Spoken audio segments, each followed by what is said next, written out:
Now, I've underlined at the bottom of the page, employers with less than 50 employees, which affects a couple of you in this room, is note that 50 employees is not 50 full-time employees. It's FTEs, which is defined under the law as having both, say you have 30 full-time employees and you have 40 part-time employees. If you have 120 hours of work during a month, which is well less than 29 hours a week, and we keep hearing under Obamacare 29 hours a week, but for the element of full-time equivalents, it's going to be 120 hours of work during the month, and that's obviously not that much time. So it could be real interesting to see what happens here, but your first step is if you're on the borderline, say you have between 30 and 50 employees, is to sit down and find out if you're covered. If you're not covered, then you don't have to worry about it short term. You might still want to do look at the health exchange or do some things like that to see if there is a way for you to save some money in this deal. Okay, so we'll see how that works, but the first step is to decide whether you're covered, because if you're not covered, then you will not have the penalty. The penalties are talked about at the top of the next page. Basically, the idea is it's going to cost you from $2,000 to $3,000 a year, paid in monthly increments, if you do not cover employees.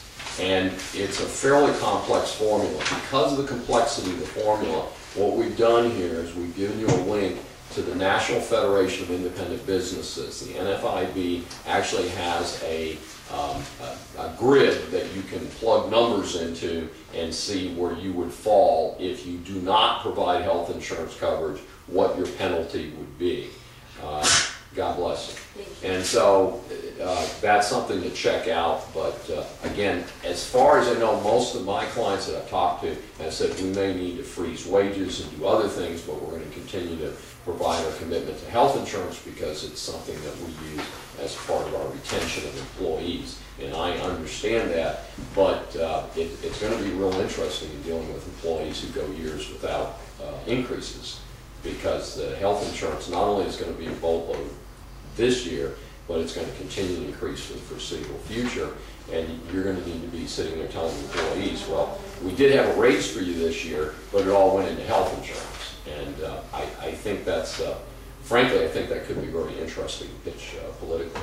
And if everybody else is paying more for health insurance and everybody else is required to have health insurance, it puts you in a position where you're not at a competitive disadvantage because it happened to everybody else at the same time. So that's a slight give back on that. Now, obviously, one of the criticisms of this law has been that it is limited to 50 employees and up. So if you're a smart employer, you're going to limit your employment base to less than 50 employees. Now, there's frankly, and we're going to talk about Family Medical Leave Act in a moment toward the end of our program today. And one of the things about the Family Medical Leave Act is it also has a cutoff of 50 employees within a 75-mile radius. So we're creating active disincentives in our statutory system to discourage employers from adding a few additional employees. Now, historically, I remember I worked with an attorney who said to me, I am never going to own a business that has 15 or more employees because I don't ever want to deal with the EEOC. And my advice has always been, if that next employee is going to make money for you, then you need to hire that next employee. I think you have to focus on productivity, getting the job done. And generally, it's not going to be just one employee. It's going to be, well, we're going to pass 50, but we're on our way to 60 employees and things like that. So I think it's a practical matter.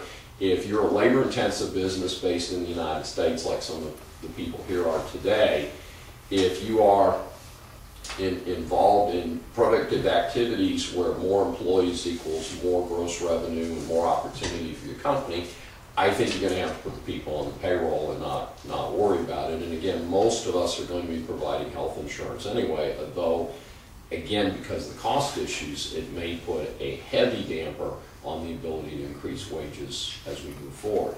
And there could be some competitive issues in that.